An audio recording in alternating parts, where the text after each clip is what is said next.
Assalamualaikum warahmatullahi wabarakatuh. Bersama saya Erinda Listiani, NIM 1910105015 dari kelas A2. Di sini saya akan menyampaikan media promosi kesehatan mengenai gangguan reproduksi pada perempuan. Mari kita simak. Yang pertama yaitu vulvitis.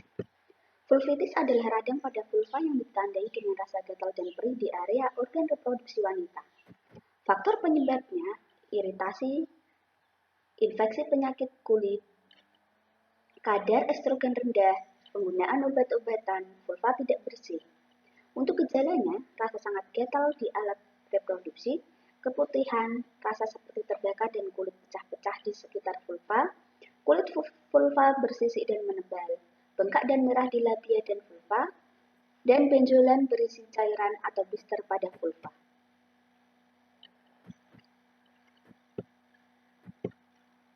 Selanjutnya yaitu vaginitis. Vaginitis adalah peradangan pada vagina yang dapat menghasilkan keputihan, gatal, dan nyeri.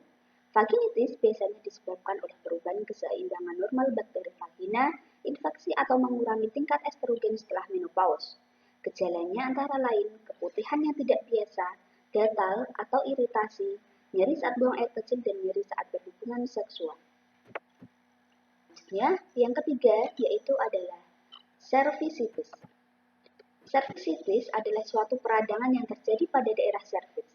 Masalah pada daerah serviks ini juga bisa menjadi bentuk lanjutan dari komplikasi vaginitis. Faktor penyebab dari cervicitis ini yaitu infeksi bakteri dan virus yang ditularkan melalui hubungan seksual. Bisa juga reaksi alergi, misalnya alergi lateks atau spermisida, kontrasepsi di dalam kondom. Reaksi terhadap produk kebersihan wanita seperti dose atau deodoran feminin. Cervicitis ini juga bisa disebabkan akibat pertumbuhan bakteri yang berlebihan pada vagina. Gejalanya yaitu keluar cairan dari vagina yang tidak biasa dan dalam jumlah banyak. Cairan ini bisa berwarna kuning pucat keabu-abuan yang disertai bau tidak sedap. Buang air kecil yang sering dan menyakitkan, dyspareunia, perdarahan dari vagina setelah berhubungan seksual, vagina terasa nyeri, panggul terasa tertekan, sakit punggung, rasa nyeri pada bagian panggul atau perut, dan demam. Yang selanjutnya yaitu endometriosis. Endometriosis adalah penyakit pada sistem reproduksi wanita. Kondisi ini dapat menyebabkan jaringan dari lapisan dalam dinding rahim tumbuh di luar rongga rahim. Endometriosis terjadi saat jaringan endometrium tumbuh di luar rahim. Penyebab salah satu faktor risiko yang memicu timbulnya endometriosis adalah tingginya hormon estrogen. Selain itu, ada beberapa faktor risiko selain estrogen yang diduga sebagai pemicunya, yaitu faktor keturunan, sistem kekebalan tubuh, faktor adaptasi sel sesuai lingkungan organnya, dan faktor paparan lingkungan. Gejala endometriosis umumnya menimbulkan rasa sakit yang luar biasa pada sekitar pinggang dan perut bagian bawah. Rasa sakit ini juga bisa muncul saat berhubungan seks atau setelahnya, serta rasa sakit waktu buang air kecil dan besar. Terdapat gejala lain berupa darah pada feses atau urin, perut terasa kembung, volume darah yang berlebihan saat menstruasi, darah serta perdarahan di luar siklus menstruasi juga termasuk gejala endometriosis. Pengidap endometriosis ini juga bisa mengalami gejala lain seperti konstipasi, diare, kelelahan, dan mual selama periode menstruasi, yaitu endometritis. Endometritis adalah peradangan pada dinding rahim yang umumnya disebabkan oleh infeksi. Endometritis ini umumnya disebabkan oleh infeksi bakteri yang masuk ke dalam rahim. Gejalanya berupa merasa tidak enak badan, demam, nyeri pada bagian perut bawah dan panggul, perut membengkak, perdarahan tidak normal pada vagina, yaitu di luar waktu haid, keputihan yang abnormal disertai bau, nyeri saat berhubungan seksual atau berkemih, dan merasa tidak nyaman saat buang air besar termasuk mengalami konstipasi. Selanjutnya, yaitu peritonitis. Peritonitis adalah peradangan pada peritoneum, yaitu selaput tipis yang membatasi dinding perut bagian dalam dan organ perut. Peradangan umumnya disebabkan oleh infeksi bakteri atau jamur. Gejalanya, nyeri perut yang makin terasa jika bergerak atau disentuh, perut kembung, mual dan muntah, demam, lemas, nafsu makan menurun, terus-menerus merasa haus, diare, sembelit dan tidak bisa buang gas, jumlah urin yang keluar sedikit, dan jantung yang berdebar. Selanjutnya, myometritis adalah radang myometrium. Penyebabnya yaitu infeksi abortus dan partus dan penggunaan alat kontrasepsi dalam rahim. Infeksi postcurrent myometritis dapat juga terjadi karena kelanjutan dari kelahiran yang tidak normal seperti abortus, retensi secundinarum, kelahiran prematur, kelahiran kembar, kelahiran sukar atau distosia, perlukaan yang disebabkan oleh alat-alat yang dipergunakan untuk pertolongan pada kelahiran yang sukar.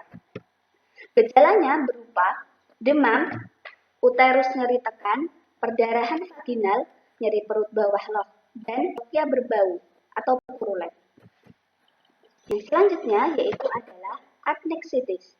Adneksitis merupakan suatu bentuk peradangan pada adnexa organ kewanitaan, yaitu ovarium dan tuba falopi. Peradangan ini disebabkan oleh adanya infeksi, baik infeksi bakteri, jamur, atau virus.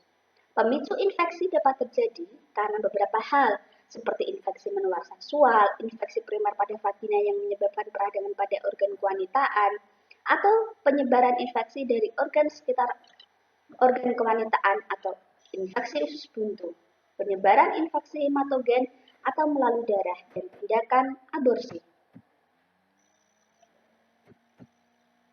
Yang selanjutnya yaitu salpingitis. Salpingitis merupakan peradangan pada saluran tuba atau tuba falopik. Sebagian besar kasus salpingitis disebabkan oleh infeksi bakteri akibat perilaku seks yang beresiko. Gejalanya seperti demam, pusing, mual dan muntah, sering buang air kecil, nyeri perut atau pelung bagian bawah, keluar cairan berwarna dari vagina dan berbau, serta nyeri saat menstruasi atau berhubungan seksual. Yang selanjutnya yaitu ooporitis. Ooporitis adalah peradangan pada hidung telur atau ovarium. Penyebabnya bisa bermacam-macam. Salah satunya adalah penyakit tuberkulosis yang terjadi di luar paru.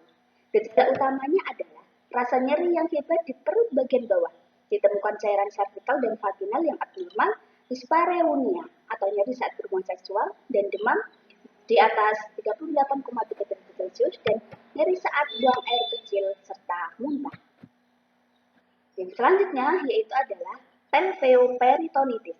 Adalah peradangan pada peritoneum yang merupakan pembungkus viscera hanya dalam rongga perut.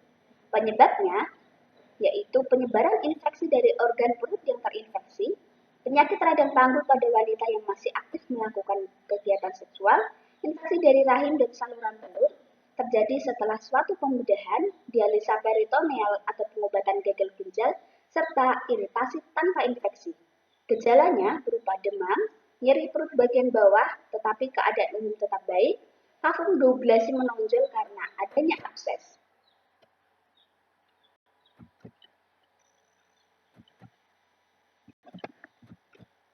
Kemudian yang selanjutnya, Bartholinitis. Bartholinitis adalah pembengkakan berisi cairan kista di kelenjar Bartholin yang melumasi vagina. Kista Bartholin disebabkan oleh tersumbatnya saluran kelenjar Bartholin. Saat saluran tersumbat, cairan akan tertampung di dalam saluran atau kembali masuk ke dalam kelenjar. Lama-kelamaan, hal itu akan menyebabkan saluran atau kelenjar membengkak dan membentuk kista. Gejalanya, benjolan kecil yang tidak terasa sakit pada salah satu sisi bibir vagina, kemerahan dan bengkak di sekitar sisi bibir vagina, rasa tidak nyaman ketika berjalan, duduk, atau berhubungan seksual, benjolan terasa nyeri dan lunak, vagina terlihat membengkak, serta keluar nanah benjolan dan demam. Kemudian yang terakhir yaitu pelvic cystis, yaitu infeksi pada organ reproduksi wanita seperti uterus, cervix, ovarium, atau tuba falopi. Penyakit ini disebabkan oleh bakteri yang ditularkan melalui hubungan seksual.